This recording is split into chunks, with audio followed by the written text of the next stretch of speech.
Middag julle, ek is Ewan hierso. Vandag kom kuier ons bietjie by TNT Fishing and Tackle in Rustenburg. Kuier bietjie by Duncan. Manne, kyk net wat het hulle hier ingekry. LL Signature Series se paapgooi stokke, die 12-6, die 12's en die 10's. As julle wil voel hoe die stokke, kom maak 'n draai. Vra vir Duncan, hoor jy kan ons hierdie stokke kyk, kan ons hulle vashou.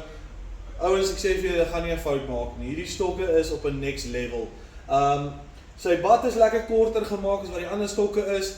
Vir die mense wat bietjie ouer is, wat nie daai lang bads kan handle om die distansie te kry nie, bietjie korter, jy kan bietjie meer krag in hom insit.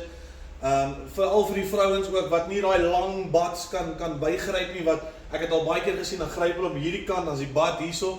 Trust me, julle gaan nie 'n fout maak nie. So kom en maak 'n draai, kom check hulle uit. Limited stock boys, limited stock. So as julle vir julle mans of julle vrouens vir julle mans wil 'n geskenk kry, nou is die tyd, kom kry vir julle van hierdie stokke.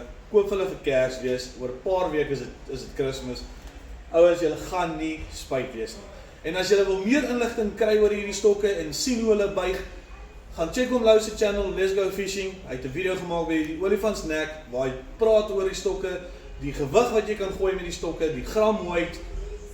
Ouens, julle gaan nie 'n fout maak nie.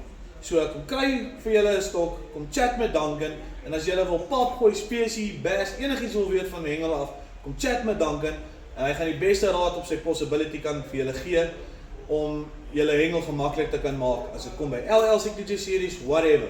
Maar kom kry julle goed vandag en ek sê vir julle, limited stock boys. Hierdie goed verkoop soos koeksisters op die kant van die hoeke.